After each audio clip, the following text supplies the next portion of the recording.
think so.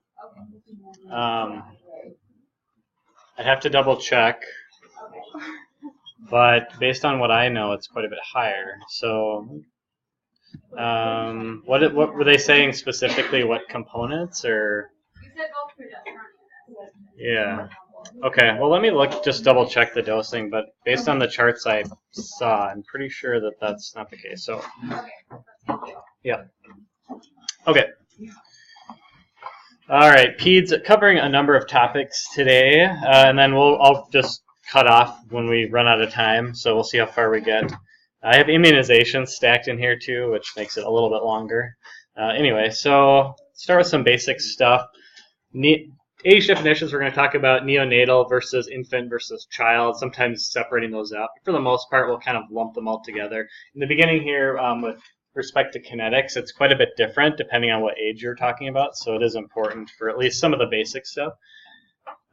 Absorption-wise, generally, assuming things in children, you have decreased gastric motility, decreased acid secretion, increased GI transit time, and increased percutaneous absorption. So these are all the differences that are going to be between a child and an adult. Now, as a child gets older, pre-adolescence into adolescence, certainly that's going to be much more similar to an adult. But especially, I mean, you guys can probably imagine, any parents in here probably know that increased GI transit time for an infant, pretty common, right? So just remember that your medications, when given orally, aren't going to necessarily absorb as well. So early infants, like 1 to 2 months, IV medications are generally preferred for that reason, for the most part. All right, distribution, protein binding. Newborns will have decreased protein binding. Usually they're going to have altered or at least lower levels of albumin than an older child. Usually 7 to 12 years of age is where the protein binding is going to be pretty similar to an adult. That's going to be pretty common for what we're talking about here once you kind of hit that mark. Over 5, I think, is when you start to see most things start to normalize, and then by the time you're 12, it's got to be very similar. Dosing might not be the same because the kids might still be lower weight and do weight-based dosing as opposed to the max adult dose, but for the most part, the kinetics aren't going to be all that much different. Generally increased free levels of drugs. So what do we mean by protein binding, right? Some things are bound to albumin, and if they aren't, you get increased free levels. So if you have lower amounts of albumin, lower capability to protein bind, the big thing this is going to affect is likely going to be any kids with epilepsy. So if we're using any anti-epileptics, a lot of those are heavily protein bound. That's going to be a big clinical area that you might find this a problem in.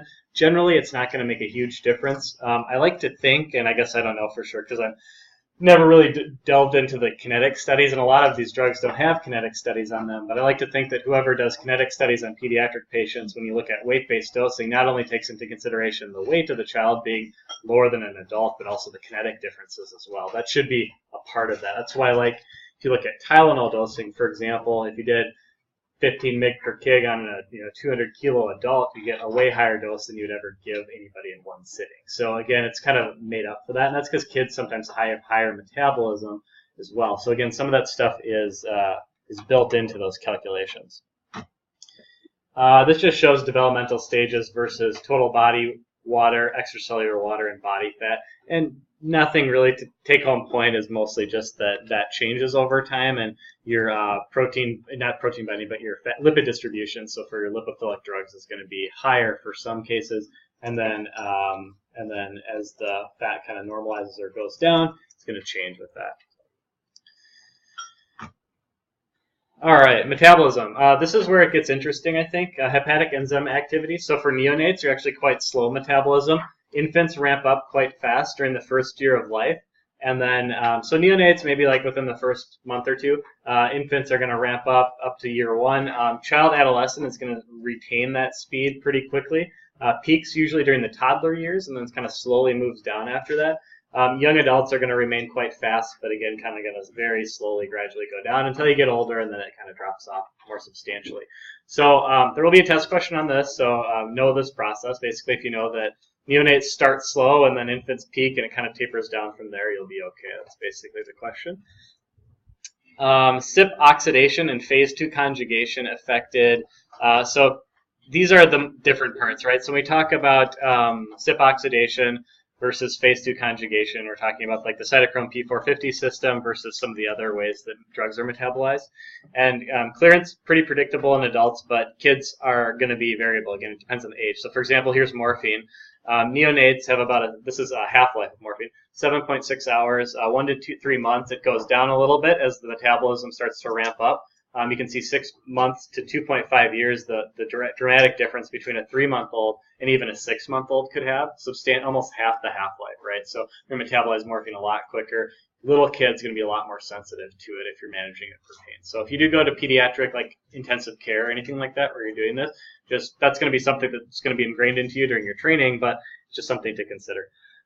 Generally speaking, for primary care, probably not a huge deal for the most part. You're not going to be managing most neonates with morphine in primary care. Hopefully not. CYP3A4 activity reaches adult levels by about 1 year of age. Phase 2 takes a little bit longer, but still we're looking at that 1 year peak and the toddler year kind of peak, same thing. So the UGT here is the conjugation, phase 2. So you can see that that's almost not really quite existent in some of these cases, and then it just ramps up very quickly. So you're born with some CYP activity, you have some intrinsic metabolism available, and then you develop some of these things as you get older, and even in the very first phase of life. And then by the time you're 10, you have very significantly higher enzymes than you would otherwise, but otherwise it's pretty consistent with what we just talked about. Renal function is related to gestational age, so 22 to 34 weeks are the landmarks in gestational development for renal function. Term infants, if they're healthy and everything's working okay, they're going to have pretty high creatinine clearance, so they're going to push medications quickly. It's kind of an interesting thing because they aren't going to metabolize the drugs very well, but they're still going to renally clear them. So it depends on, it's still going to, both things have to happen, right? So you have to be able to alter the drug in order for it to get renally secreted and somehow get across that concentration gradient, and that might not take place till later. So you do have to take both things into consideration. Even though a term infant is going to have really good renal function, they still aren't going to be able to hepatically process the drugs quite as well as a slightly older kid. As far as creatinine clearance goes, they use a couple different equations in pediatrics than we use for adults. I'm not going to test you on this, so don't worry about it too much. The Schwartz equation is a popular one that uses age uses an age-specific constant and then body length, actually. Serum creatinine is not a very accurate marker in newborns. Their muscle mass is just so different from adults, and creatinine clearance equations don't really apply to kids. So really what we're looking at is urine output if we can. So in the inpatient setting, you can measure this pretty easily. In the outpatient setting, like how many wet diapers are they having a day, maybe an estimate, something like that. For preterm to adolescence, volume distribution goes down a little bit, and creatinine clearance is going to go up. So here's an example of gentamicin, which is pretty much a renally filtered medication. So neonates, 4 to 12 hours, huge difference. And again, that depends very substantially on what the gestational age is. How long were they at term or not? And that's going to, of course, make the half-life different. So closer to term, closer to 4, right? Premature going to be closer to that 12-hour mark. Child adolescent, 1.5 to 2 hours, and adults is about 1.5 to 3 hours. And that assumes like a healthy adult with good kidney function. Okay, so anyway, just some examples of a graph on progression and age versus what you have here is para-aminohippuric acid, which I haven't talked about. It's another biomarker that they look at to measure kidney function in some studies. They don't use creatinine always. Don't worry about this. Glomerular filtration rate versus age. So really what we're seeing is kind of what you'd expect. Your kidneys start off decently, but they're going to definitely increase as time goes on in function.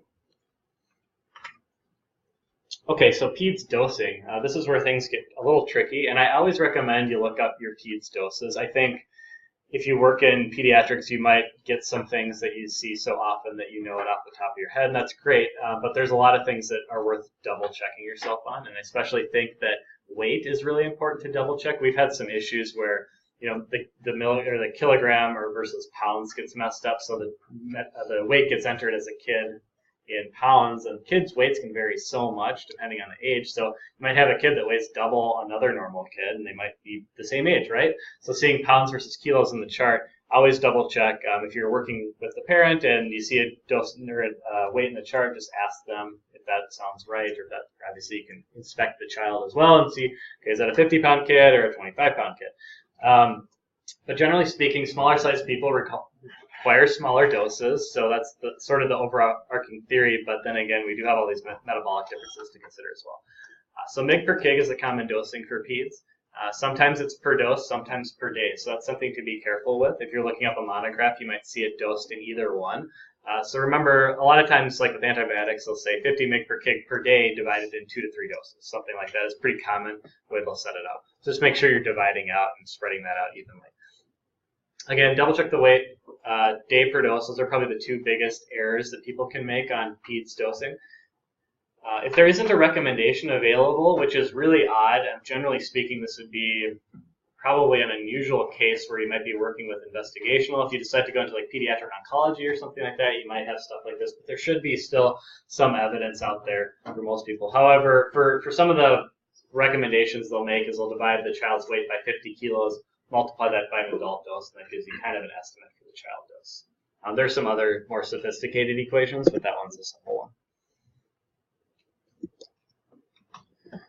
Research issues in general, studies in children are lacking. There's a lot of ethical considerations in peds. The FDA has put out several incentives for drug manufacturers to test their drugs in children if they think there's a good market, not necessarily a good market, but a good indication that the child would benefit from.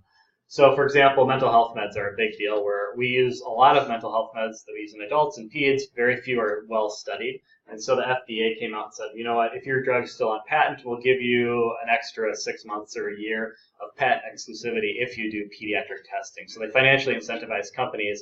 Is it probably a wash in the end because the clinical trial costs money? Yeah, it's sort of like, here, we're going to basically allow you to sell your product and make your money back if you test it in peds. So they aren't necessarily paying the companies to do it. The companies can make more money that way. So that's some of the stuff that you'll see going on. Growth and development effects on drug. Kinetics, so ADME stuff, can only be confirmed with studies. There's really no other way to do it. So we have to get some kind of a kinetic study in order to be proficient with understanding the distribution or metabolism effects.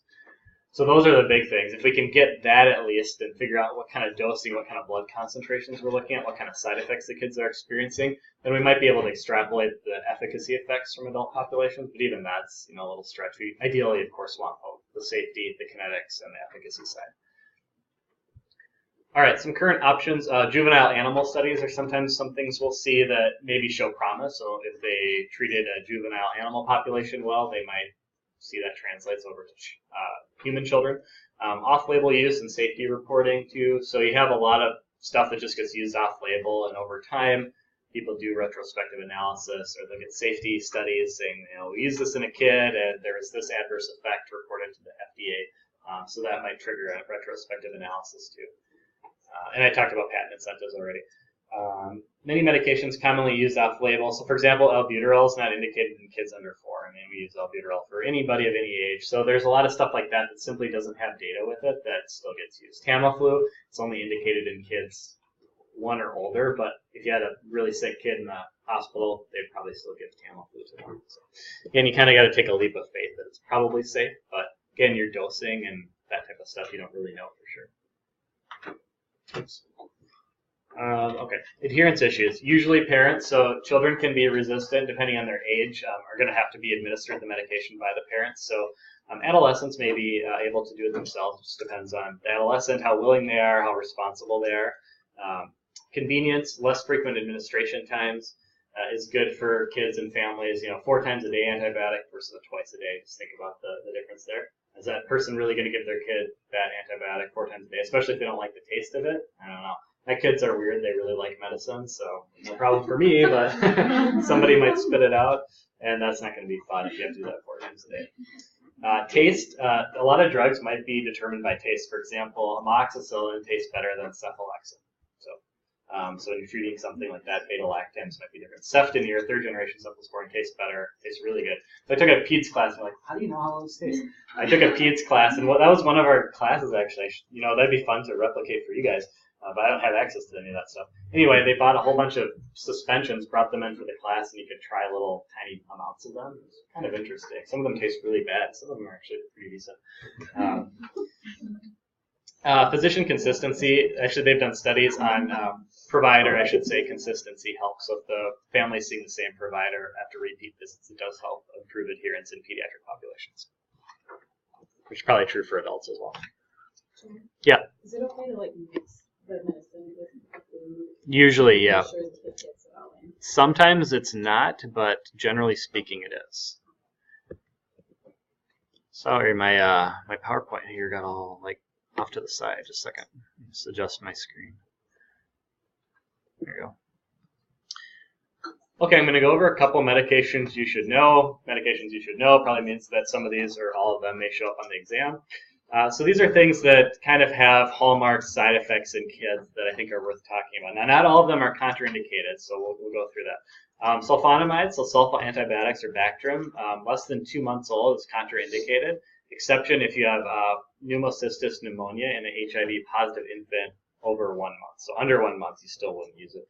The reason is there's something called kernicterus, which is staining or damage of the brain tissue from unconjugated bilirubin. So basically what happens is the sulfa drugs displace bilirubin from albumin and other sites, and that causes an increased concentration. Kids can't get rid of bilirubin as fast as adults, therefore it accumulates in the central nervous system, which can cause encephalopathy, which leads to a number of problems.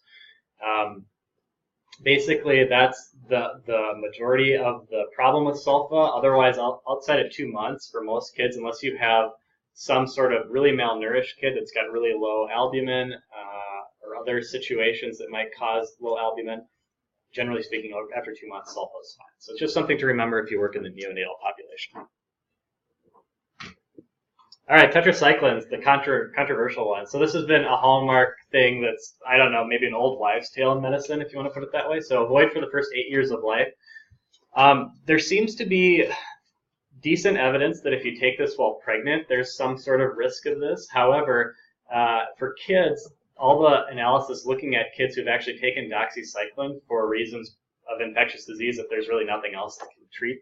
So like things like Rocky Mountain spotted fever, and there's a couple other things. Lyme disease, for example, is something you'd always want to give doxy for. And they do use that for kids, even under 8 years, and actually most of the retrospectives say that this doesn't happen ever. So there's very few reports of this, and most of the evidence that's got decent amounts of people in the trials show that it doesn't actually happen.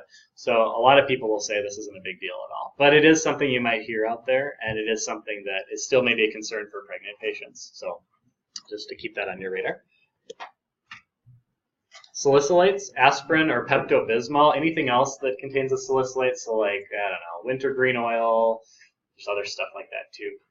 Essentially, anytime somebody wants to use essential oils on a kid, I just ask them which ones specifically. People do stuff like that nowadays, so you never know, and if they're ingesting it, you want to make sure it's especially not something that contains salicylates. And essential oils can be super concentrated too.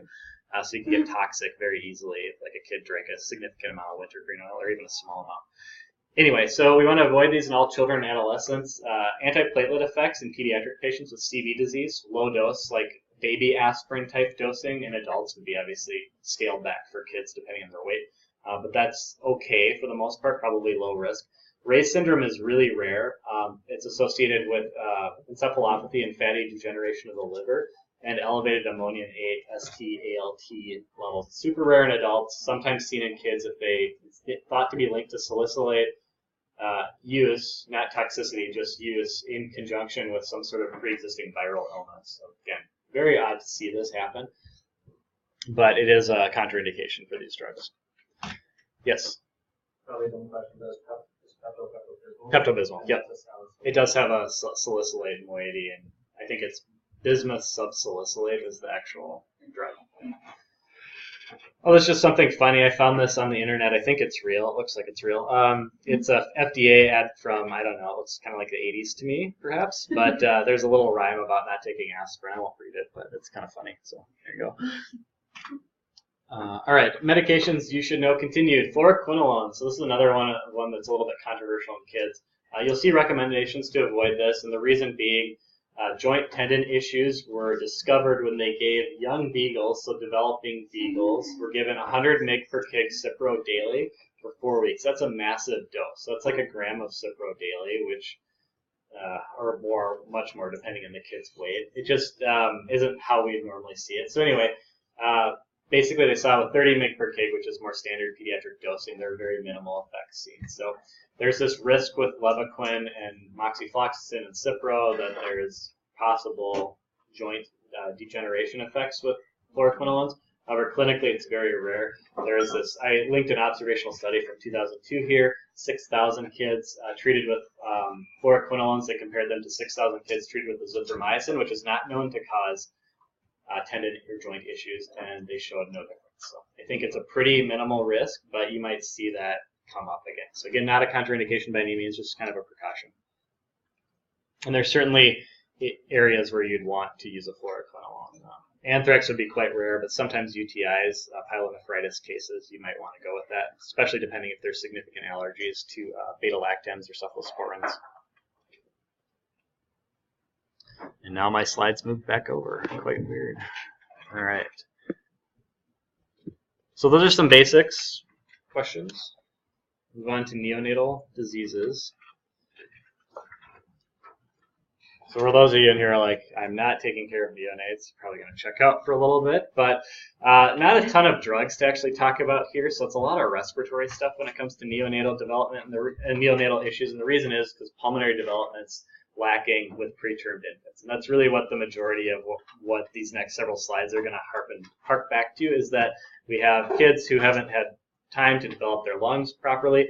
And usually what you're looking at is surfactant producing cells. So if you don't have time to develop those adequately, that's going to be a big problem. So we're talking like really premature kids a lot of times here, but even kids kind of in that, late 20 to early 30 weeks, still premature, but quite viable pregnancy, of course, they're still going to maybe have some of these issues come up. So it just depends. But obviously the closer to term, the better the lung function for most kids. Respiratory distress syndrome is the most common respiratory disorder in premature infants. It's usually due to decreased pulmonary surfactant production. And like, for example, you can see at 34 weeks, 25% incidence, 28 weeks, 80% incidence. Again, directly correlated with gestational age. Surfactant deficiency causes inflammation in the lungs. Respiratory epithelial injury and advanced complications can cause like pulmonary edema, which can lead to pulmonary hypertension. It can almost put the kid in a temporary heart failure type stage. Clinical presentation develops in the first 2 to 6 hours following delivery, worsens over the next 2 days. Usually you're going to see respiratory-related symptoms. Prevention, when a delayed delivery. So if you can hold back on the delivery, sometimes you can't. You got to go through with it. Antenatal steroids, so dexamethasone, betamethasone, can promote lung cell proliferation, and that's recommended for any mother less than 35 weeks. They're automatically going to give that. Usually what we do at the hospital is we give IM betamethasone. It's called Celluspan, I think, is the brand name. Anyway, it's a really common order we get. It's a one-time shot. Treatment surfactants. We do have synthetic and natural surfactants available. They're kind of expensive, and I don't know if there's a difference. Again, I don't work in a peds hospital, so I'm not sure about the product specifically anymore, but they are available. So you can basically nebulize surfactant into the kid's lung, and then that can help supplement what they aren't making, give their lungs that lubrication they need to breathe properly. Diuretics can correct any edema happening, so furosemide or Lasix is commonly used in kids. Nitric oxide is a pulmonary vasodilator that's like inhaled gas that can be given to the child as well. So those are kind of the three areas we might treat, or three treatments from a pharmacologic perspective. Chronic lung disease is usually some sort of continued RDS type symptoms that go after, especially in a premature infant, so it's some sort of continuation of those symptoms. If you do have a kid who is 36 weeks or more gestation and they require oxygen post-delivery, that's still considered chronic lung disease. Somehow their lungs didn't develop appropriately during gestation. Higher association with low birth weight causes are similar to RDS, and sometimes you can cause this by if you have to intubate the patient right after delivery, like if they're sick or septic or something like that, and they need intubation. Over oxygenation, if they aspirate the meconium. That's a common thing for a term infant to develop this, and some other things. Congenital heart defects can cause this as well. Usually it's just scarring of the alveoli or bronchioles. And there's some complications there, which are pretty self-explanatory, I think. Prevention, vitamin A. Premature neonates have low blood concentration, so if the kid's premature, you probably want to supplement vitamin A fairly quickly. Fluid restriction to avoid any type of edema going on. Adequate nutrition is still important though. Surfactant, again, and the other RDS treatments would apply, so diuretics. Nutrition, again, is really important. Birth weight and gaining weight is associated with increased lung development and positive outcomes when it comes to lung disease in kids. Talked about the diuretics. You could use thiazide synergy, so you can use thiazide diuretics in kids too. So basically the same things we'd use in adults for getting fluid out. Bronchodilators, albuterol, ipratropium, these, again, same things we use in adults. No difference here, short-acting bronchodilators. Electrolyte replacement, sodium and potassium may be low in these kids, so replacing as needed. And glucocorticoids may be in severe cases. So problem with glucocorticoids is they can help with the symptoms, but they also impair growth, and we really want the kid to be growing as fast as they can. So inhaled budesonide is maybe an option for some people because it's less systemic absorption for kids.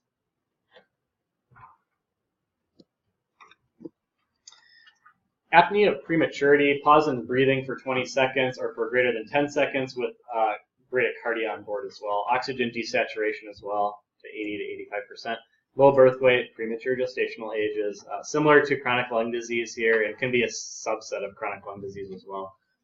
Mechanism, pathophys stuff there for you guys. The difference between this is sometimes they use a slightly different treatment for this particular type of lung disease, and they use methylxanthine. So one of the most popular ones is IV caffeine. IV aminophylline might be used as well. And the idea is that you have an adenosine receptor that gets antagonized by methylxanthines on the central GABA neurons, which causes respiratory depressions. It's kind of a roundabout mechanism of decreasing the child's drive to breathe a little bit, and that can help almost reset things. Caffeine was difficult to get for a while. It's kind of been expensive. I think it's pretty decent now, and it's not quite as expensive as it was. But for a while, IV caffeine was really pricey, and there's only like one company making it. And so people were switching to aminophylline. But caffeine is usually the preferred agent. Aminophylline is shorter acting, and it does have some more adverse effects with it. It's also a little bit more toxic when given long term. Caffeine is usually pretty well tolerated for kids. Over time, there's less buildup of it and less accumulation and less toxic side effects, whereas aminophylline can be kind of nasty if you have to give it for multiple days straight. Adverse effects are similar between the two, a little bit more pronounced with aminophylline, but think about caffeine adverse effects, it's going to be the same thing for kids as adults. So jitteriness, tachycardia, GI, stimulation, diuresis, glucose intolerance is probably maybe the unique one you might see, but otherwise they're pretty much the same as what you'd see in an adult. Yep, same thing. Yep, so even though caffeine we think of maybe a little bit differently than aminophylline, there are very similar drugs. Similar overarching family, I should say. All right, ID. So we're going to dive into some ID review, especially with pediatrics. That's one of the most common things you'll see if you work pediatric acute care and even pediatric primary care as well. So neonatal ID, first of all, susceptibility to infection is increased in the first 6 weeks after birth. Natural killer cells are fully functional in 9 to 12 months, so that first few months of life is pretty critical. But the T and B lymphocytes develop around 5 to 19 weeks gestation, so most kids are going to have something available. They just aren't as experienced as an adult's immune system, right? Immune system hasn't had time to adapt to all the environmental exposures yet, so there's lots of things that can affect the newborn. And the younger they are, the more likely they are to be prone to infection. So infectious concerns, nosocomial bacteremia, group B strep, bacterial meningitis, fungal, HSV, HIV, and those would maybe be in specific situations if the mother's positive. But group B strep and bacterial meningitis and bacteremias in general, those are kind of the big risks that we're looking out for with neonates. Bacteremia, premature infants are at highest risk. Length of hospital stay increases the risk. The longer anyone's in a hospital, the more likely they are to get some kind of a nosocomial infection. So get them out of the hospital as fast as possible. Of course, applies to adults too. Common bugs, group B strep, probably the most common, especially if the mother's positive. E. coli, enterococcus, listeria can all happen. Staph aureus, a little bit more rare, but possible. Again, you're in a hospital, so most of it should be clean, but there are bugs floating around, and some of them could be resistant.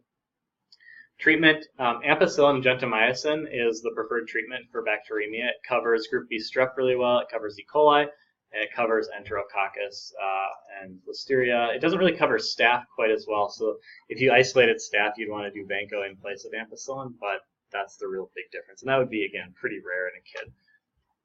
Treated empirically, so a child gets infectious disease symptoms, so they get a fever, elevated white count, whatever it might be post-birth, you're going to treat them pretty aggressively, pretty quickly. Group B strep in general, so colonized infected mothers can vertically transmit, so that's why you try and prophylax. Doesn't always work. We don't always have the ability to prophylax either. We try to, but you might have a person come in giving birth that hasn't ever had any testing done. We don't know if they're group B positive. They might have an urgent C-section need or something like that, and there just might not be time to be able to figure out, well, C-section wouldn't be that big of a deal, right? But urgent vaginal delivery. And so group B strep is the biggest cause of meningitis, bacteremia, and also pneumonias. And cellulitis would be more uncommon in a kid, but these three would be the big ones. Penicillin, ampicillin work great for group B strep. Plus, you always, this is very similar to what we just talked about, you're going to add the gentamicin on for those gram-negative species until you can rule it out. Just because sick kids can be pretty critically ill pretty quickly, and we don't want to really take any chances. The fortunate thing is, as opposed to adults, kids' bacteria a little bit more narrow as far as what we're looking at, so we can target our antibiotics pretty specifically to those bugs. It's going to be really odd to see something outside of group B strep and the other ones I showed you on the other slide. If a kid is penicillin allergic, which generally speaking in a neonate you aren't going to know that until you try and give them ampicillin and they have a reaction to it. But if that does happen, you could continue with clindamycin. That's appropriate in kids. Dosing will depend on source of infection, so generally pretty high doses, relatively speaking, for pediatric patients, for bacteremias, and very high doses for meningitis. We're trying to cross that blood-brain barrier requires a higher blood concentration.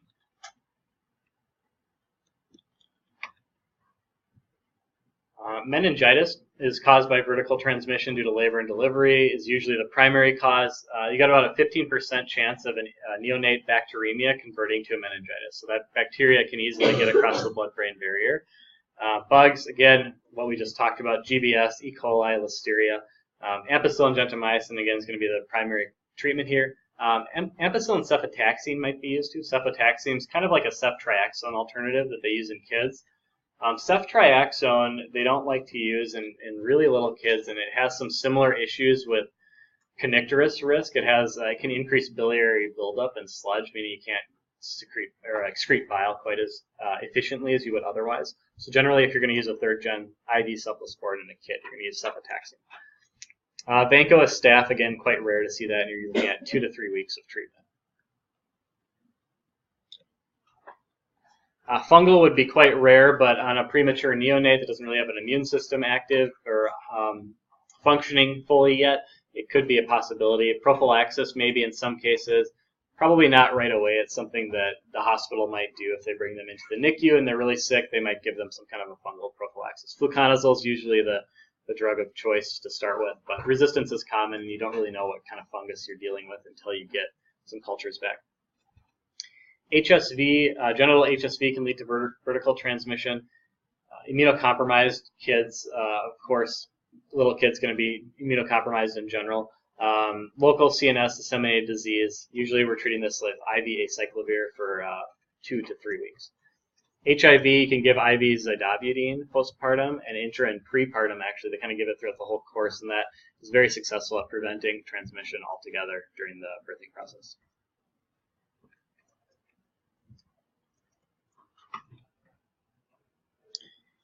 Patent ductus arteriosus, or PDA.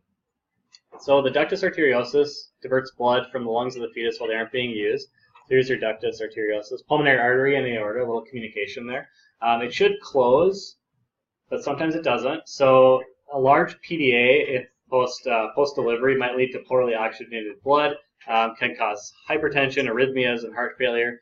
Small PDAs are probably going to be asymptomatic, really small ones, and they'll probably just close up over time. Treatment, we give NSAIDs. NSAIDs actually do a couple things. So if a kid is preterm, you can give NSAIDs. It actually keeps the ductus arteriosus patent, and that keeps it open so for preterm, so they can go in and correct whatever they need to do.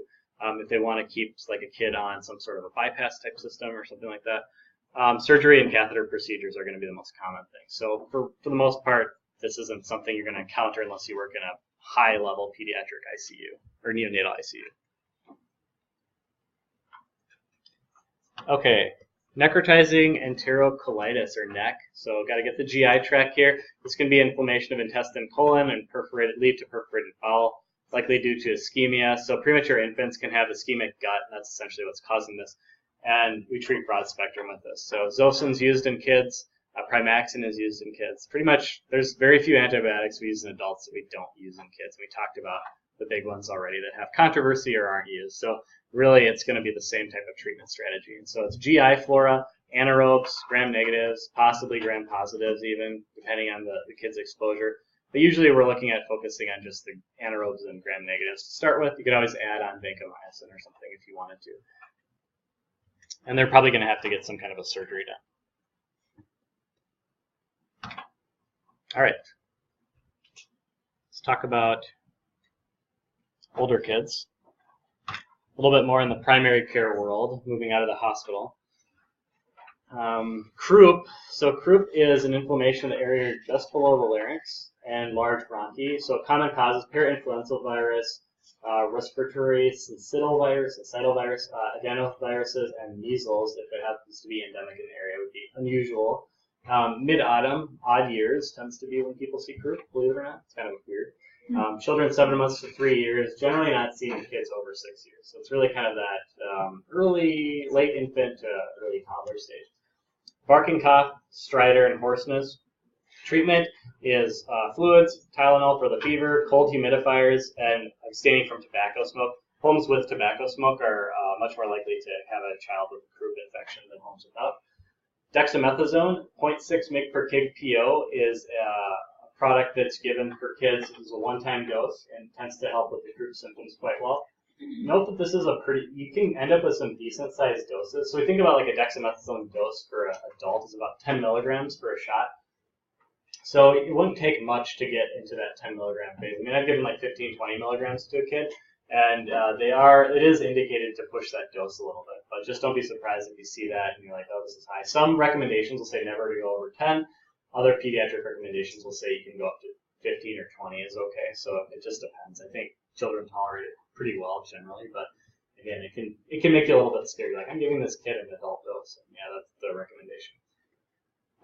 Nebulized racemic epinephrine can help again also with the symptoms too. Help with some constriction in the pulmonary vasculature and help open up the lungs a little bit and the upper respiratory tract. Yeah. What is the IV product? Oh yeah, I skipped that. So the IV product. So this is just something to know if you're prescribing this. Work in urgent care that sees general practice, peds, adults. You're going to see this a lot. So the dexamethasone comes in 2 different products for oral. Well, it comes as tablets, but for liquid, it comes as like an alcohol-containing solution that's 1 milligram per milligram, and kids hate it. It apparently tastes terrible. So what we do is we take the IV product, which is 10 milligrams per 1 mil, and so we take a very small amount of volume and we'll mix it with juice or something, and then they just drink it. They can't even taste it. So that's a nice way to get around that. So just for your practice, you might see that done. Like, why am I ordering this IV product for an oral use? And that's the reason. Acute bronchiolitis, lower respiratory tract infection, inflammation of the bronchioles, usually RSV. Children less than 2 years old, November to April is a common season for this. One of the #1 reasons for infant hospitalization in the United States. You see fever, tachypnea, tachycardia, retractions, rales, wheezing, otitis media is a common comorbidity as well. Treatment, supportive care for the most part, hydration. You can use nebulizers, so hypertonic saline nebs can help increase can kind of make things more well lubricated in the pulmonary tissues. And then the racemic epinephrine can also help with the vasoconstriction a little bit and open things up a little more. Glucocorticoids, or I guess decrease inflammation is a better way to look at it. Steroids, usually not effective, generally not used. If you have a really bad case of this, they can nebulize an antiviral product called ribavirin, and that's an inhaled thing. That is, again, kind of rare cases, but you could use that.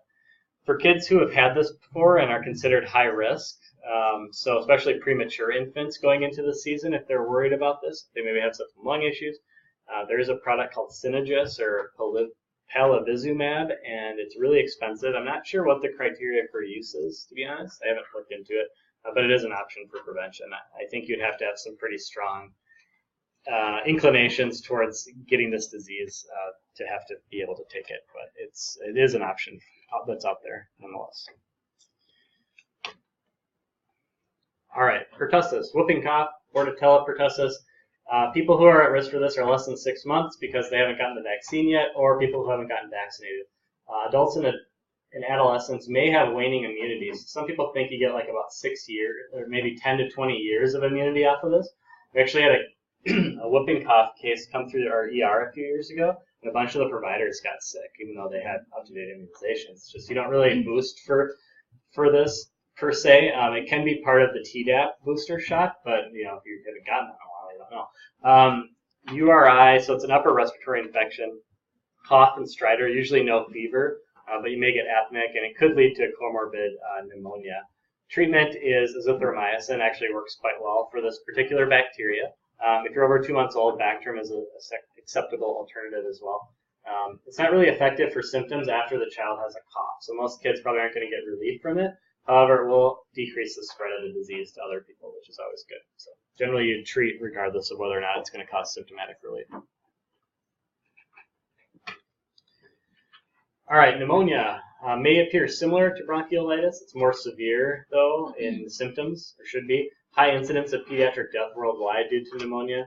Some vaccines help us out here. Pneumococcal vaccine, H. influenzae, and influenza seasonal flu shot. Common bugs, group B strep, E. coli, listeria. Atypical pathogens can affect kids, and viral sources can be a big cause as well. Use common sense when narrowing possible infectious sources, so daycare exposures, are there other kids at daycare with pneumonia, specific bugs going around, flu season, those types of things. Travel to an area that maybe has different pathogens or different things endemic, or hospital exposure, of course. So we're talking about pneumonia. Viral treatment from birth to 30 days would be herpes or cytomegalovirus. Those are things that can either be vertically transmitted, or CMV is going to help affect. We usually associate that more so with like HIV patients, but it can affect people with immunocompromised or who are immunocompromised. So acyclovir and ganciclovir can be used for that. Influenza over 1 year, Tamiflu under 1 year. You could probably use Tamiflu, but you don't really do that as an outpatient. You might want to get if you aren't a pediatric specialist, you might want to get a recommendation on that or confirm that that's okay to do.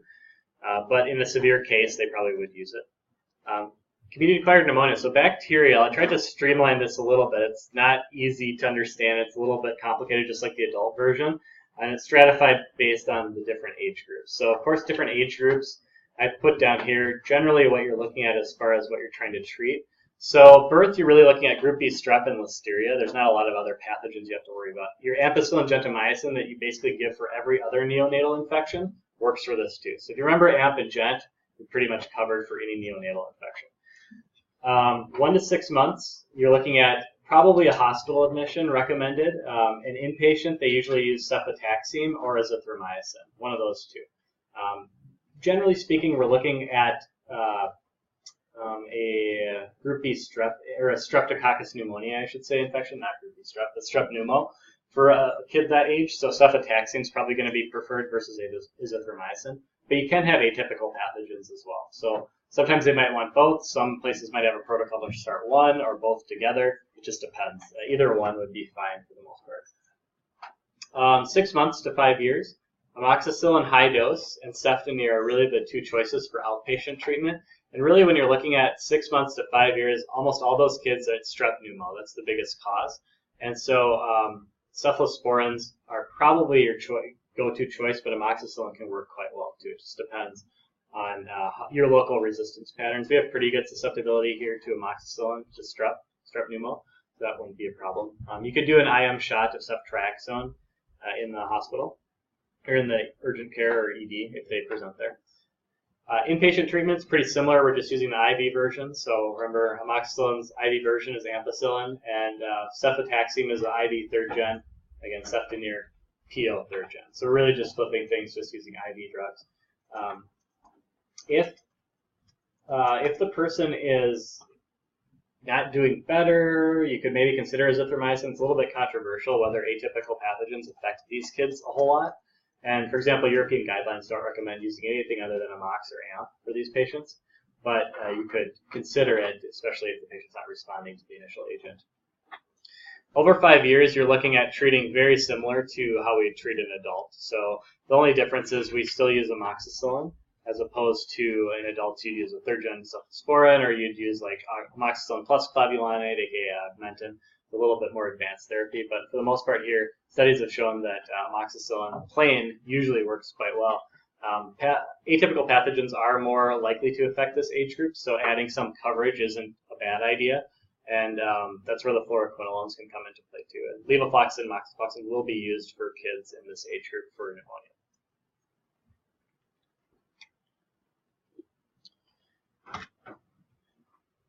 All right, meningococcal disease. So Neisseria meningitidis is a leading cause of bacterial meningitis worldwide. There's a vaccine out there for it. It's got a high fatality rate. A lot of adults are colonized with it, but it can affect kids, especially before they get their vaccination, which starts about age 11. Start antibiotics stat if ever bacterial meningitis is infected. For most kids, you're going to think about Neisseria. For a really little kid, you're probably going to look at AMP and Gent is going to cover your bugs, because Listeria is going to be the common source, or E. coli potentially. Maybe group B strep. So again, neonates always covered with AMP and Gent. For your older kids, you're looking at vancomycin, cefotaxime, or ceftriaxone. So some third-gen cephalosporin plus your vanco. Okay, basically the same as the basic adult regimens. Remember that all the way back to last fall, almost a year ago, that's the exact same thing. UTIs, pretty common, mostly affecting girls, but higher relative prevalence in boys under 1 year compared to boys over 1 year. Boy UTIs are quite rare, but it is about 8 to 9 times higher if the boy is uncircumcised. So that's a slight risk factor for UTIs. With adults, we don't get too excited over UTIs. You want to give them some antibiotics if they're symptomatic and move on with your life. Most patients, if they didn't treat it, they'd probably clear it at some point. With kids, it can lead to really serious kidney damage if you let it go untreated. So we do cover this a little bit more aggressively than our adults. Bugs are the same. E. coli is going to be the most common presentation. Enterococcus is really common too. Think about feces and diapers and stuff like that. Pseudomonas can be something that we see in kids too. I've actually seen a handful of Pseudomonas infections in pediatric patients for UTIs. Under 2, we'll have a non-specific presentation. Again, fussy, not eating, whatever it might be. Treatment. So less than 2 months, you're going to admit for IV antibiotics. Remember, the GI tract isn't super reliable, and we want to make sure we're aggressively treating those kids so they don't lose their kidneys. Sorry, that should be under 2 months, or this should be over 2 months. Okay, so over 2 months, PO therapy may be okay. And so when we're looking at PO therapy, third-gen cephalosporins are usually going to be first line. There's a bunch of them out there. I put kind of the 3 most common ones: ceftamir, cefixime, ceftabutin. Basically, if it's a cephalosporin with a weird name, you're like, I don't recognize that, it's probably a third gen. And there's a couple other ones on the market. Those are probably the 3 most common ones. Other ones that could be used, Augmentin, cephalexin, Bacterium, are all okay to use in kids. I mean okay, I mean it's not going to hurt the kid to use them. However, the E. coli resistance isn't great, as we talked about last fall. Cephalexin is probably the best choice out of there. So the question is, could you get by with a first-generation cephalosporin? Your coverage difference for E. coli is probably 10, maybe you've got like a 5 to 10% differential there. So cephalexin might cover 90 to 95% of E. coli out there, whereas a third-gen cephalosporin is probably going to cover 100% of E. coli, or 99.9%. Pretty much across the board. So that's the big difference with kids is wouldn't go to third-gen cephalosporin with an adult because we're like, well, 90% or 93% is good enough. With a kid, we take it a little more seriously, and we go with the 99% option. If they did have Pseudomonas, you would use Cipro. That's usually sensitive.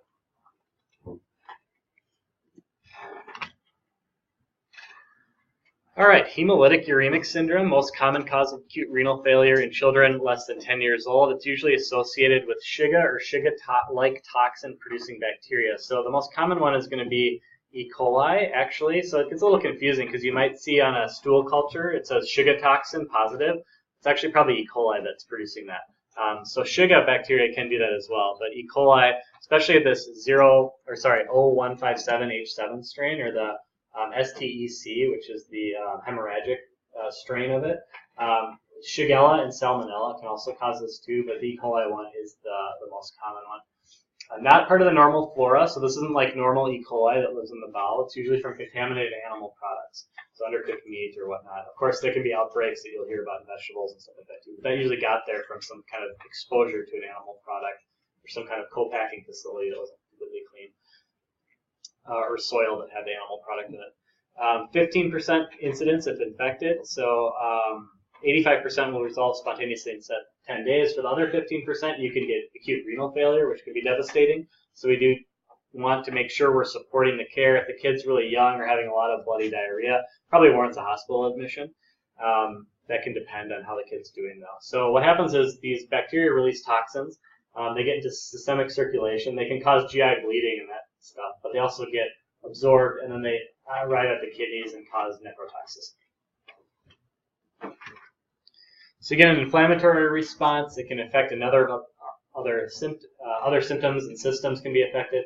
And again, renal failure occurs in about 50% of that 15% population that's going to develop the hemolytic uremic syndrome. Treatments basically supportive. So the thing here, talking about all this, we don't give any real drugs for it. You give fluids and electrolytes. You can dialyze off the toxins sometimes if it's really bad. But antibiotics aren't indicated because you lyse the cells, you release more toxins, so you just want to make sure, try and get the course to pass through the GI tract if you can. And again, supportive care is really all you do for this. All right, let's take a 5-minute break. We'll do a quick break today so we can get through as much as possible. And I'll come back and talk about vaccines.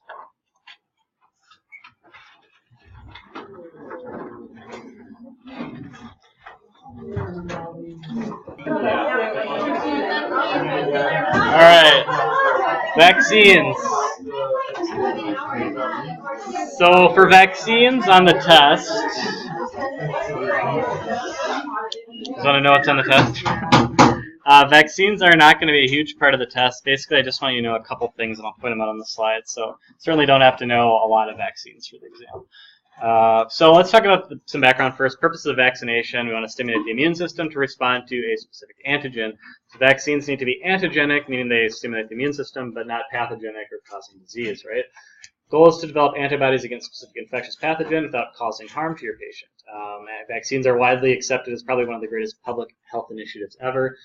If you're looking at information, the CDC is full of it, whether it's just schedules or literature, studies, publications, controversies, addressing things like that. They have lots of good talking points for stuff like that. So I'll let you guys browse that at your own convenience if you want. Types of vaccines. Attenuated live vaccines are treated to alter the pathogen. They cannot induce full-blown disease, but they might be able to cause kind of a mild symptomatic version, should be short-lived. We generally avoid them in pregnancy, immunocompromised, and very young children because of this, though, because there is a possibility that those patient populations will develop a more severe form of the disease than somebody who is healthy would not. Inactive vaccines, toxoids, polysaccharides, and surface antigens. I'm not going to go through the differences of these for you guys. They're here in case you're curious. Basically, they kind of all fall in the same pool where they aren't live attenuated. So there's either live attenuated or not. And that's, I think, what differentiates some of the contraindications when it comes to vaccinations. Just an example of what a chart looks like. So again, the CDC publishes these. You can access them very easily. Should be able to see where your patient's at, what they need coming up. They have a lot of good alternate charts too. So they have scenarios like an adult who's never gotten any vaccinations. What do you do? And it give you like a catch-up schedule for those types of things. So all types of stuff is on the CDC website, not just one type of chart. I put this one on there just to show you, for example, these are adults with other indications. So there's a bunch of things on there. But I think controversially, people will say, well, pregnant patients shouldn't really get vaccines. And in fact, it's only a couple of vaccines, and they just, again, fall back to those live attenuated ones. The influenza vaccine, the standard injectable one, is not contraindicated in pregnancy. That's a myth that floats around out there. But really, it's, again, the varicella, zoster, and your MMR. Those are the only ones. And generally speaking, a patient's going to be vaccinated for those going into pregnancy unless they're behind on their schedule. Okay, so this is something I want you to know, be able to recognize live vaccines and know which ones are live vaccines. So there's really only 4 common ones used in practice. First is the intranasal influenza, which is flu mist. Again, that one's live, whereas regular influenza vaccine is not. Zoster and varicella, so both the herpes viruses are live, and MMR. So those are the 4. That's really all I want you to know as far as live vaccines go. Yes, yep. So for pregnant patients, you would give the intramuscular. Okay, so contraindications and precautions. I think this is another thing that gets blown out of proportion with vaccines. There's very few actual contraindications to vaccines and very few precautions. So anaphylaxis, very unpredictable in most cases, and some components may be indicative, such as like an egg allergy, but that's going to be a very small percentage of populations. Otherwise, you aren't going to know if somebody's going to react to a vaccine before you inject them with it. So that's why pharmacies, for example, because pharmacists give vaccines now, kind of newer within the last 5 years or so, 5-10 years probably. But you have to have an EpiPen nearby if your pharmacy is going to give vaccines, and you have to be trained on how to use it. So, for example, some of those precautions have been put into place. Immunodeficiency, pregnancy, we talked about that, contraindicated for live attenuated vaccines. Immunosuppressive therapy, so somebody's getting suppressed short-term, like a chemotherapy cycle. You want to hold off on vaccines until after it's done. The reason is it's not dangerous for the patient, but the response isn't as good. So I should say not as good, not as good. But when your immune system isn't fully functional, you can't respond to the antigen like you would normally. And that's kind of the same thing with acute illness sometimes, which is a little bit opposite, kind of, but the immune system's ramped up a little bit, and you could maybe think that it would decrease efficacy because it's not necessarily focusing on the antigen you just injected, it's trying to fight off another infection of some kind. So ideally, you'd probably be a healthy person who's not undergoing any immunosuppressive therapy or acute illness, and you pretty much qualify for every vaccine out there. All right, autism, yay. So this is probably what my biggest pet peeve in life, I think, is people who think vaccines cause autism. Fortunately, I think this is a very fringe set of population in the United States, but they're kind of a loud group, right? So anybody who's been on like a mom's blog or something like that will see there's always people who come out of the woodwork and are afraid of this. So anyway, let's talk about why people feel this way. So background, the autism scare and link to vaccines started in 1998. A man named Andrew Wakefield published a paper in Lancet, which is, of course, a very well-respected journal. Very poor paper. It was 12 children that were studied with the MMR vaccine that showed some kind of very loose connection to ultimately causing damaged brain tissue. Lancet ended up retracting the paper after several people complained, and they reviewed the data and realized it was manipulated and fraudulent. Basically, he made up the study. Why would he do that? We don't know for sure. There's an investigation, some investigative journalism. I think the New York Times published a big piece on it a few years ago, that he had some ties that were somewhat indirectly connected to a company that was going to be making a competitor vaccine to MMR. So he had self-interest to make sure that the MMR vaccine basically got tanked. The thing about vaccines is there's not like multiple companies that make them. MMR vaccine is made by Merck. They're the only people that make the MMR vaccine.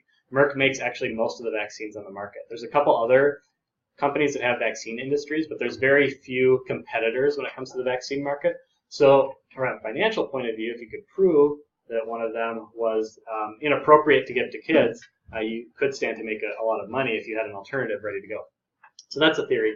Anyway, they've done a lot of studies on this really tiny study that was withdrawn, and they've done a lot of retrospective analysis, and there's been tons of literature published that shows there is zero link to autism from vaccines. Nothing. This is a dead horse that's been beaten, killed, resurrected, and done again. Let's stop. Let's move on with our lives.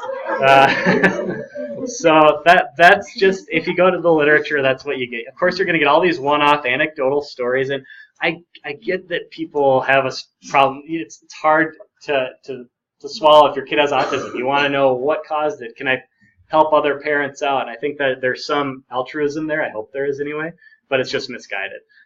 So you get things like celebrities who endorse this stuff, like Jenny McCarthy kind of notoriously came out, and anyway, there's a whole bunch of backstory on her whole deal, but she's sort of one of the spearheader. But then she'll come out and say, oh, I've never was anti-vaccine. I just said we should be more careful and do more research and all this stuff. So she kind of backtracks on her own statements. Anyway, people like that. And like Andrew Wakefield refuses to go away. He's been discredited. He was stripped of his medical license. And he still like shows up, and like Robert De Niro published some stupid movie a while ago, like Vaxxed or something. And Wakefield was quoted, and he still like goes on anti-vax circuits and stuff. It's just like that. I don't know. You should know when you're beaten, and he doesn't. But there is, again, a subset of population that really feels strongly about this for some reason. It's a complete pseudoscience. There's no evidence to back it up. It's totally bogus. So what else is there to do with autism? Well, some people thought, well, there's this mercury-based preservative called thimerosal in vaccines. Well, for example, there's almost no vaccines that contain thimerosal anymore. And MMR actually never contained thimerosal. So people thought that thimerosal, because mercury can be neurotoxic, but it's the kind of vaccines that use thimerosal are usually multi-dose. So we do have a couple on the market still, like the influenza vaccine. If you get it and it's a single shot, like it's a syringe-looking thing, that has no preservative in it. If you get it from a multi-dose vial, so those vials have like maybe 10 doses in them, they're cheaper. So a lot of times you'll see like a pharmacy will stock that because it's less expensive.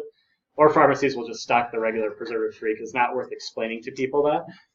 But that will contain a little bit of thimerosal as a preservative. Thimerosal is a different form of mercury that doesn't necessarily have a huge impact on human biological system. And you probably get more mercury from eating things like fish throughout the year, even if you eat a small amount, than you would from the amount that you'd get from a vaccine. But people still get concerned, but I think the point is that most vaccines contain no mercury at all. And if they have a concern about it, there's likely an alternative that doesn't contain any thimerosal. So very, very seldomly used.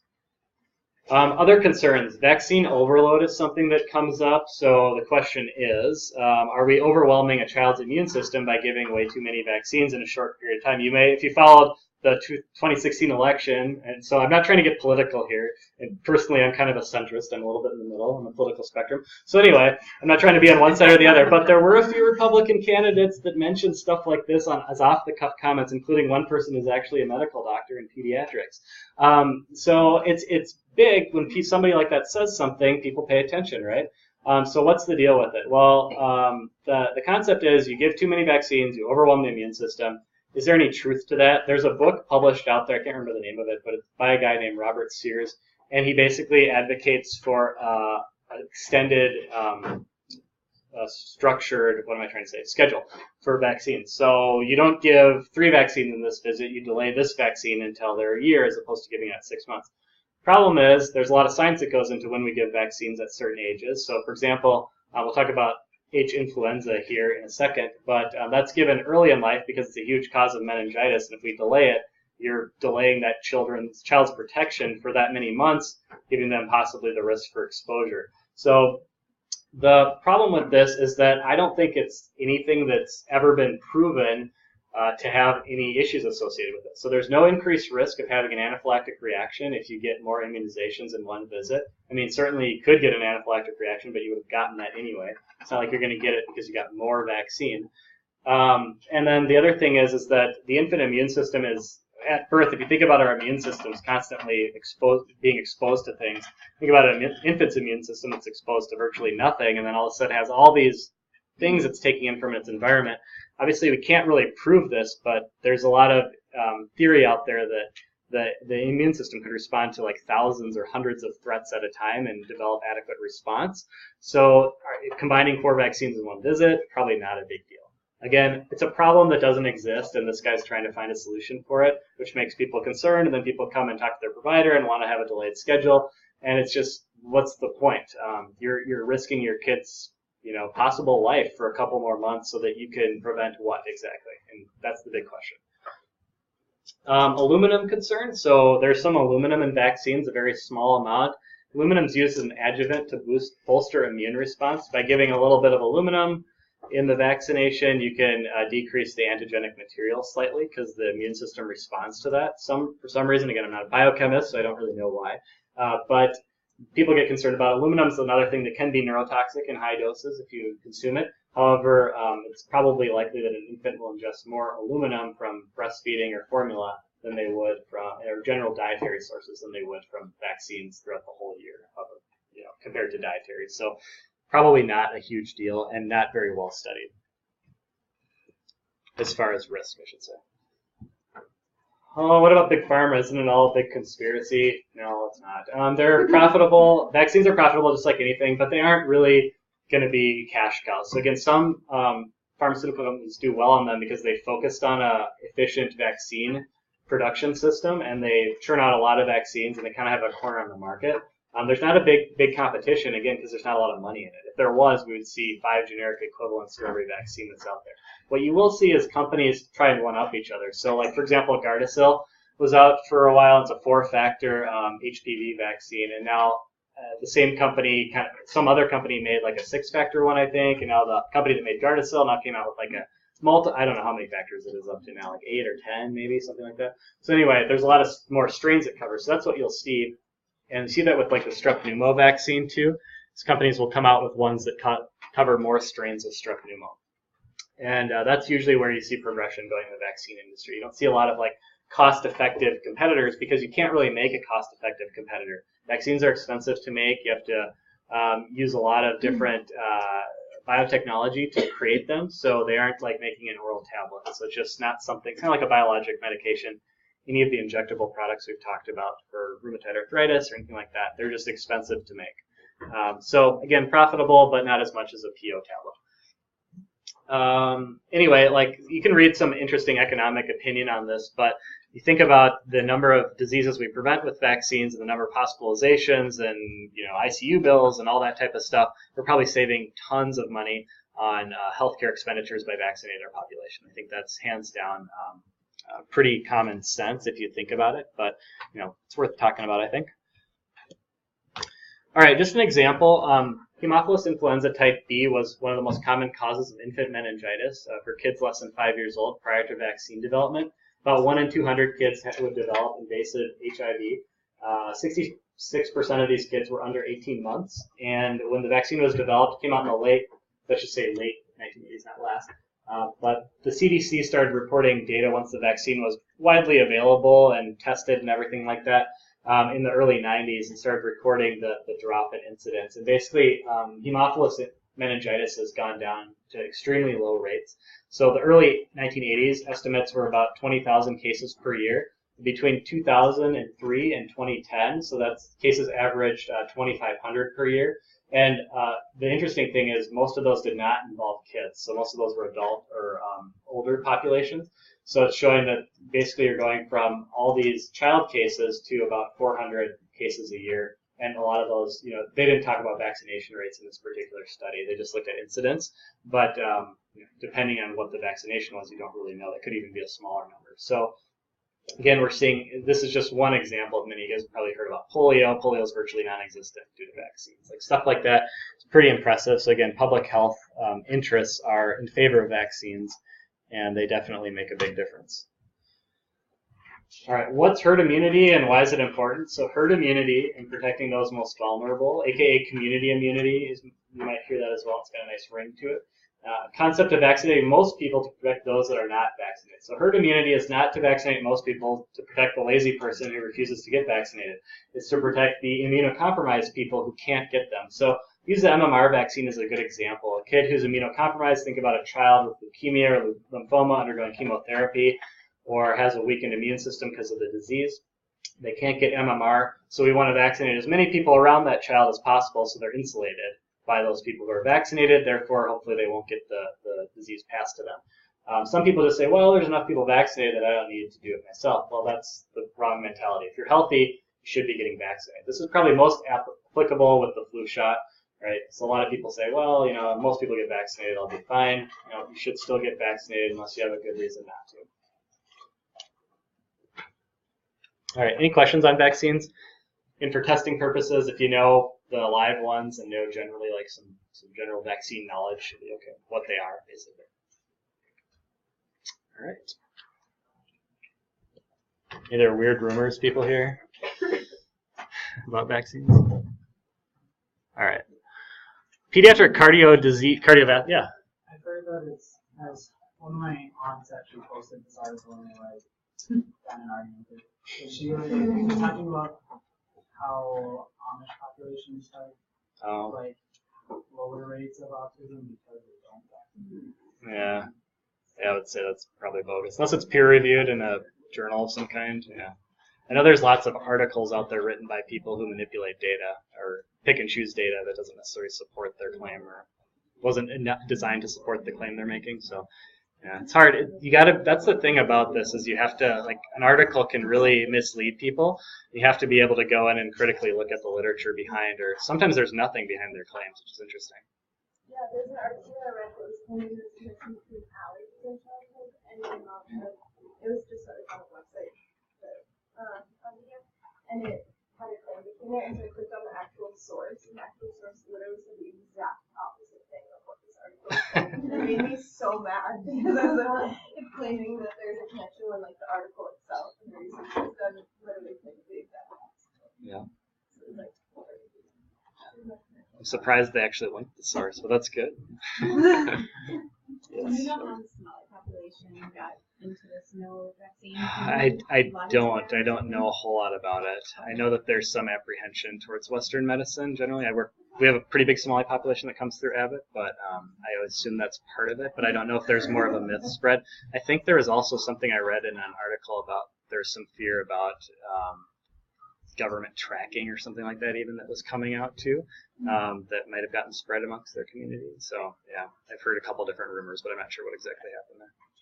Yeah. I have a question with the aluminum concern. How it says like no one ingests even more. Some arguments that they say that that stuff should be injected. Yeah. Versus ingesting. Technically. What would you? I would say that there's still no evidence to say that the injectable form causes any adverse risk. So.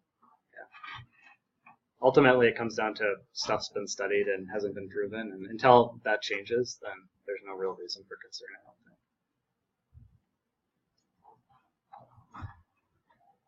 All right, cardiovascular disease. Going to go through this really quickly. I don't have a ton to say. A lot of this is going to be surgical intervention, and I'm not going to go through the defects all that much. So there's a lot of things that can put people at risk. So chromosomal abnormalities, preterm birth, maternal fetal alcohol syndrome, diabetes type 1, or parents with diabetes type 1 or parents over 40 years old can have higher risk.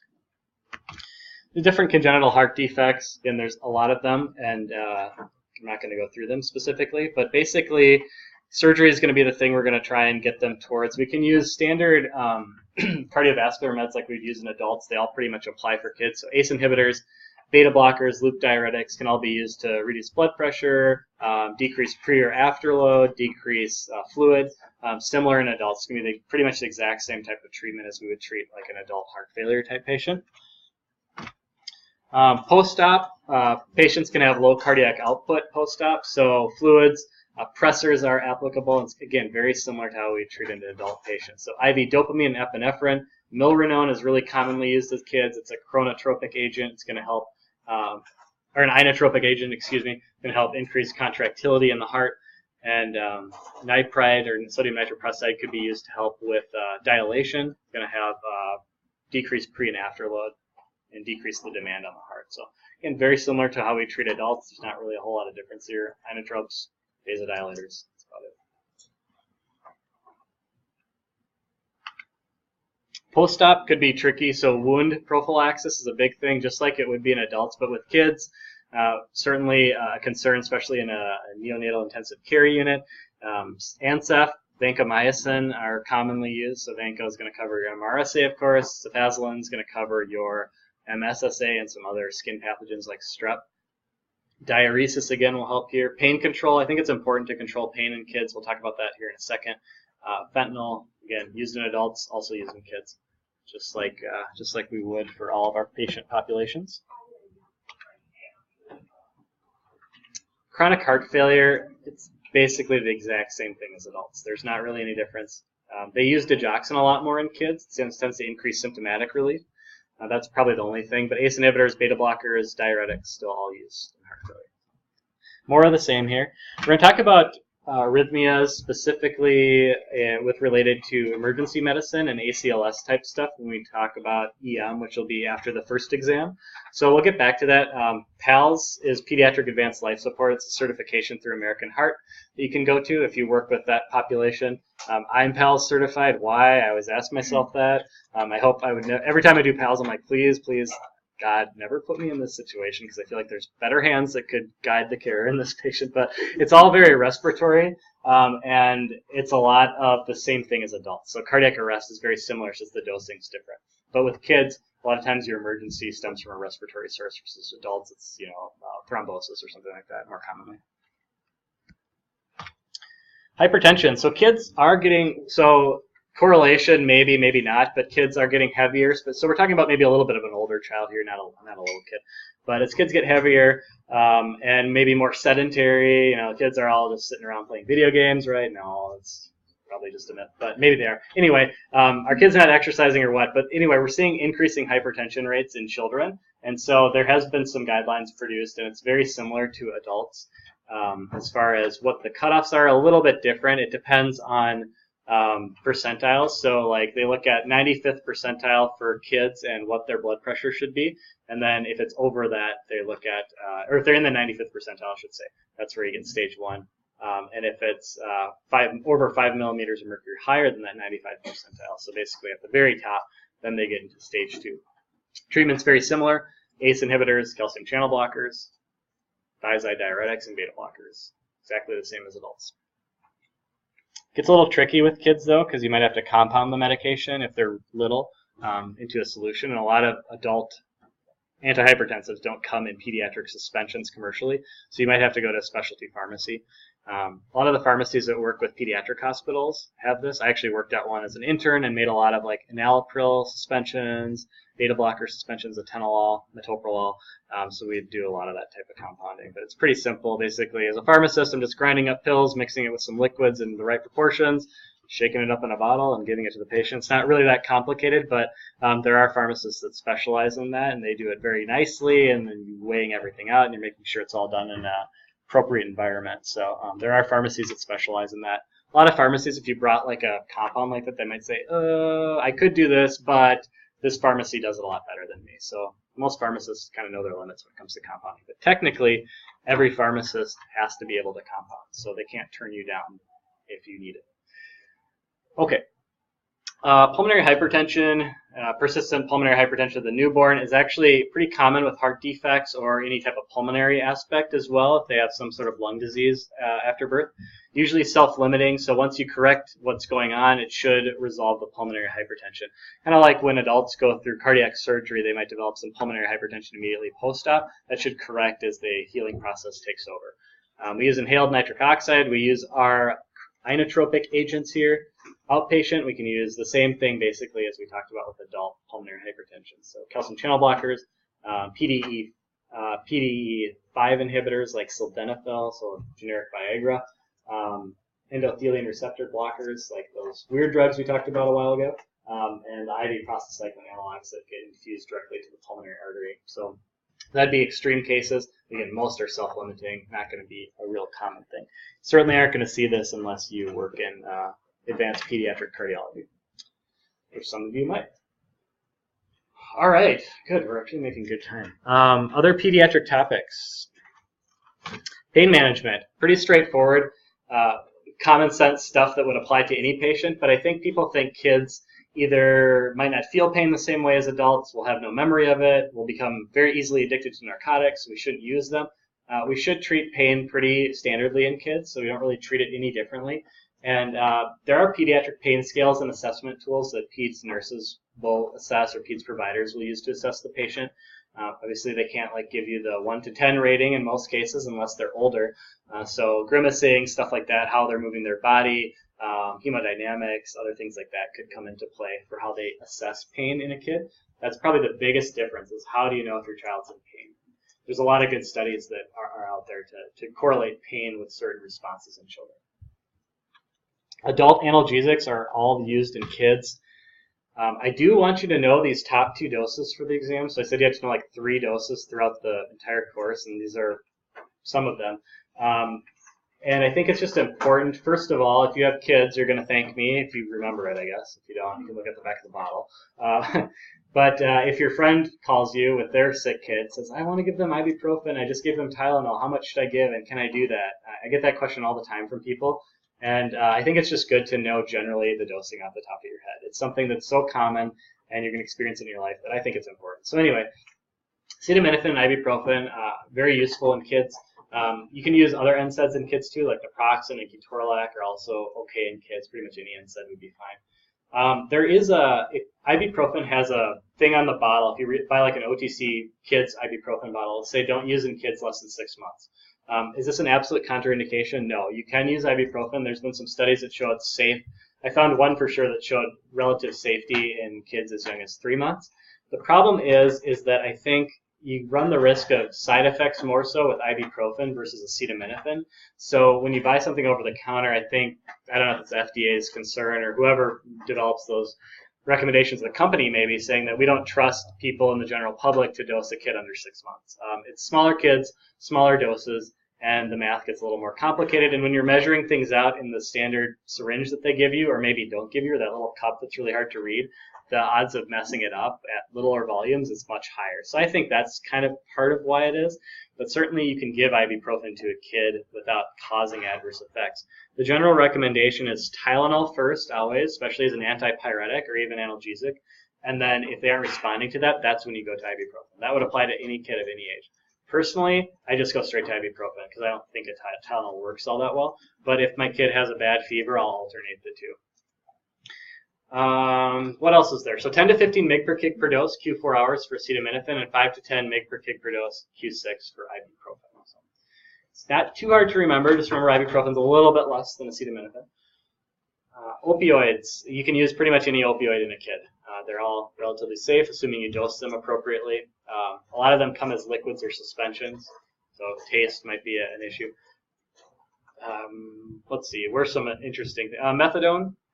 I used to have to do this at my old pediatric compounding job where they'd discharge kids who were opioid addicted at birth, and so I'd make methadone tapers for them, and you'd basically drop really tiny doses in these little syringes for the babies, and slowly they would get smaller and smaller and smaller. But that is something that they do for peds patients, and so again, same treatment how we do it. Usually, unlike adults who might be on a methadone program for decades for abstinence, a kid should be able to wean off of it, and hopefully there's better outcomes with that. I'm not sure if they've done any testing on Suboxone or buprenorphine with children, but that might be an area. I think there is some pediatric evidence that buprenorphine might be more effective, or less stigmatized anyway, than methadone for those kids. But that would be a different situation, right? Not postpartum.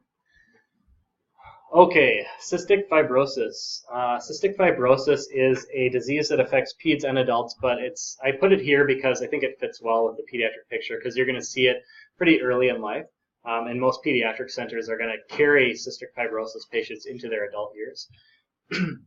So cystic fibrosis is mutations in the cystic fibrosis transmembrane regulatory protein. And what happens is you don't secrete things normally, and it especially affects endocrine tissues and also the lungs, the liver, and intestines as well. So what happens is you get these thick viscous secretions that clog things up and damage tissue over time. Cystic fibrosis doesn't acutely affect somebody. It takes a while for the symptoms to build up, but you can test for it early, so you can test to see if they have if your child has a genetic gene. Parents can get tested to see if they're carriers. You may not know, you're maybe a carrier and may not have any incidents in your family. Or your spouse may be, and they might not have any idea either. It primarily affects Caucasians. In fact, I was reading something that said it was the highest cause of early mortality rates in Caucasian populations in developed countries, believe it or not. So it is a genetic-related thing. And for example, I think people have probably seen this, but you can be a carrier, and you can be heterozygous or homozygous, and of course that can increase your risk of having a child. So there is a bit of an ethical dilemma, like if you possibly could pass cystic fibrosis onto your child, what does that require you to consider as a future parent? And again, I'm not going to weigh in on that. I don't necessarily have a strong opinion, and again, it's an ethical question that would be very difficult to have with a patient, but certainly it's something that could come up if you work in any type of medicine that involves reproductive care. or primary care even. Okay, so men are usually infertile when it comes to cystic fibrosis. The reason is that they still produce sperm normally, but because of the secretions, it tends to block the vas deferens or other epididymal structure so that it's non-functional. So basically, the ejaculate would have no active sperm in it. And women tend to be fertile somewhat, but lower fertility rates than the general population. There are more complications, but they do tend to be fertile. So it is recommended that women with cystic fibrosis do take birth control unless they're, if they're really sure they want to have a child or they've gone through the appropriate counseling and discussions on the risks behind doing that. Okay, so this just is a document that shows or a diagram, I should say, that shows the areas that can be affected just for review. So again, lungs, intestines, liver, pancreas, and reproductive tract. Big ones. Here's your, is this like a 9th grade genetics diagram here? Yep, there you go. Cystic fibrosis treatment. So treatment, we're going to talk about this in different stages. So pancreas involvement. Pancreas involvement can have a number of different effects, as you might imagine. The big ones are enzyme replacement therapies. So your pancreas produces lipase, protease, and amylase to break down lipids, proteins, and fats. And we can replace that with drugs. The brand names are Creon and Zenpep are two of the common ones. And they are just this. They're lipase, protease, and amylase. They just come in variable amounts. And vitamin supplementation. The malnourishment is common with cystic fibrosis patients. Diabetes, type 1-like picture will likely happen to most cystic fibrosis patients as their pancreas shuts down. It's not the same thing. It's not going to happen quite as quickly where the beta cells are attacking each other or the body's destroying the beta cells, I should say. But it is going to clog them over time and it will damage the pancreas. So you might see a very slow progression into diabetes type 1 type picture with a cystic fibrosis patient. GI involvement, esophagus, GERD is common, so that's a fairly easy fix in the grand scheme of things when it comes to CF. Cirrhosis of the liver. It's a drug here called ursodiol or Actigol, which decreases cholesterol resorption and secretion and dissolves bile stones. Basically, it helps the liver keep things moving through it and allow it to excrete bile appropriately. It's not an end-all be-all, and certainly it can't delay cirrhosis forever. But we don't really have anything that does, so it's an option. Cirrhosis, again, is going to take quite a bit of time. Kind of like pancreas going to DM type 1 status. It's going to take a while for the liver to get cirrhotic on a CF patient. Pulmonary involvement. So this is going to be the biggest thing that causes hospitalizations, the biggest thing that causes therapy outside as an outpatient, and going to be probably the largest mortality factor in ending a CF patient's life earlier than a normal healthy individual. So pulmonary involvement, you get obstruction, inflammation, which causes infection. The viscous mucus that kind of sits in the lungs is a rich media for microorganisms to grow in. Treatment goals, improve secretion clearance and prevent infections. So we actually use percussion therapy in CF patients, which I'll show you a picture of a vest. It's a big vest, a pneumatic vest that actually pounds on the lungs and loosens up secretion, and then they suction at the same time, try and cough it up and suction it.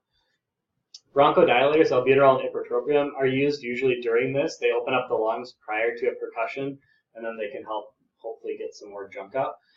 Dornase alpha is a really expensive biologic product that's inhaled. It's called pulmozyme, and it actually cleaves DNA found specifically in cystic fibrosis mucus, which reduces viscosity. I like to think about it as kind of like chopping it up a little bit. So again, works synergistically with percussion. You have to have percussion, otherwise you can't get it out, but the pulmozyme, albuterol, and also hypertonic nebulizers can improve the mucus clearance as well by changing the concentration gradient in the lungs, and that can, again, work in synergy with these. There's another drug called N-acetylcysteine or Mucomyst, which is cleaves the disulfide bonds, kind of similar to Dornase alpha. Dornase alpha has replaced Mucomyst essentially exclusively. The reason is because Mucomyst smells terrible. It's got a sulfur moiety and it smells like rotten eggs, so people can't really tolerate nebulizing it for a long period of time. So it's virtually never used. Talk about it with respect to overdose in emergency medicine, that's totally different. But for inhaled, we don't use it as much anymore. Do you do all 40 of them? Usually, I'm not sure exactly what order. I know they do the bronchodilator before percussion. I think they would do the Dornase before. And I assume you do it all and then you do percussion. But yeah, what order you give them in, I don't think matters too much.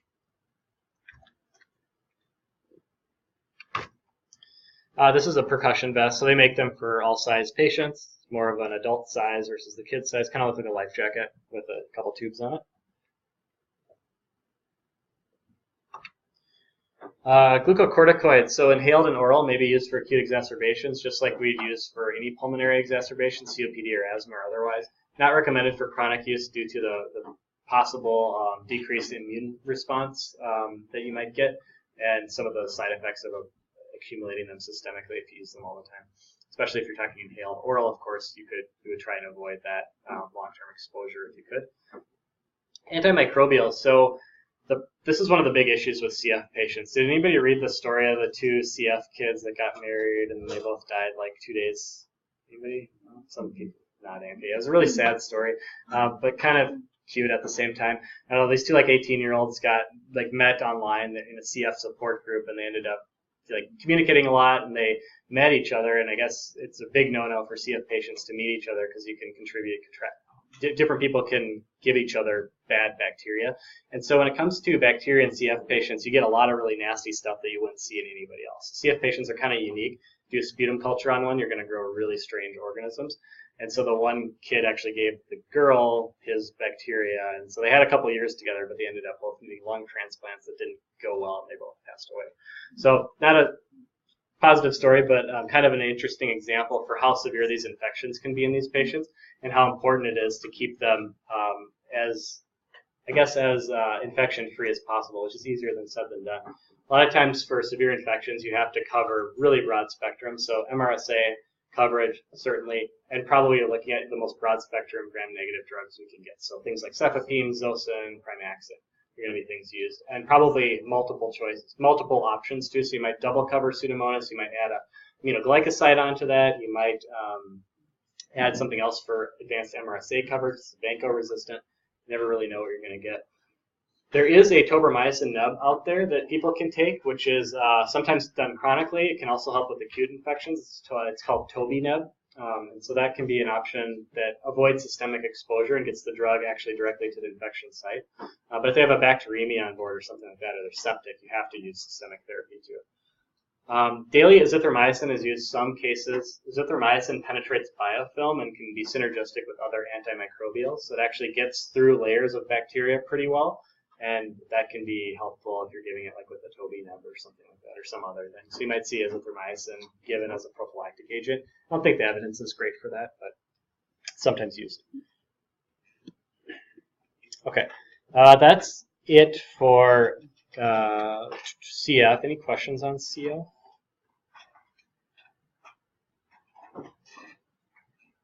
Okay, that's probably one of the more complicated ones from an exam perspective. I would know the nebulizer treatments and just know broad spectrum antimicrobials for infectious disease, and you should be okay.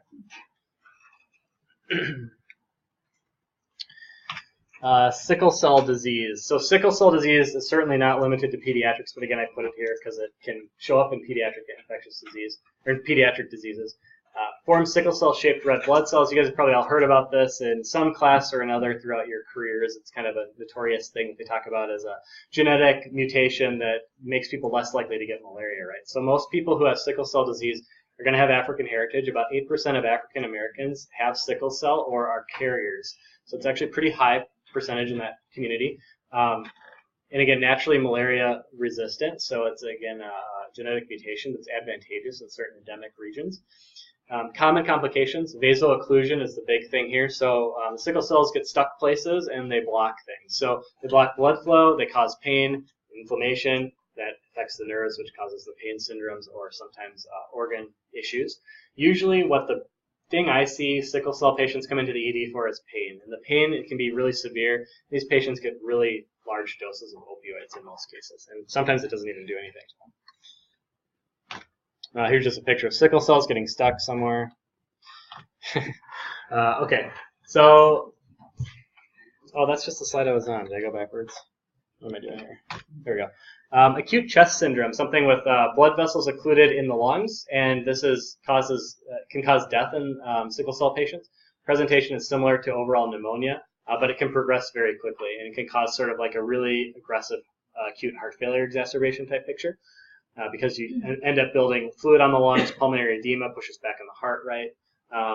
Antibiotics, ceftriaxone, cefotaxime, azithromycin. You want to treat it like a pneumonia because you can't necessarily rule that out, although that's not necessarily going to help the underlying cause. Basically, for any sickle cell emergency, and I don't care about this for an exam because it's not my cup of tea, but exchange transfusions is what you need to do for an emergency. You need to remove as many sickle cells out of the blood as possible, give them non-sickle cell blood, and hopefully that helps a little bit. But that's generally speaking what we're going to try and do to help these patients. But usually acute chest syndrome will go hand in hand with the pneumonia, so we want to make sure we're doing antibiotics and then considering the transfusion if necessary. Priapism in male patients is a somewhat common presentation of sickle cell, and you can use local vasoconstrictors, injecting them into the penis directly. It's not extremely useful because, again, you still have sickle cells there. So aspiration and irrigation are more options in that area, and transfusion is an option to try too. Splenic sequestration can be life-threatening, causing an enlarged abdomen. Basically, again, looking at surgical options. And pain is really the big one that I'll mention. And probably, if I ask a question about sickle cell on the test, will be pain-related. And these patients, you can try giving them acetaminophen and NSAIDs, see if it does anything. It probably won't. I've seen very large doses of hydromorphone on these patients not do a whole lot for their pain. So it can just come on really quickly. It's usually in the hands and the feet due to the microvasculature blocking and nerve-related damage. It's almost like a neuropathy on top of some sort of somatic pain as well. And there's not a lot you can do. Hydration, opioids, and hopefully it goes away with those. The hydration can help dilute the sickle cells a little bit, and then the opioids can help with the pain management aspect. There's a prophylactic agent called hydroxyurea that's actually an anti-metabolite. It's technically a chemotherapy agent, and that alters red blood cell function and can help prevent some sickle cell exacerbation. So usually if you see that, somebody taking it regularly and they've been on it for a while, they probably have sickle cell disease of some kind. All right.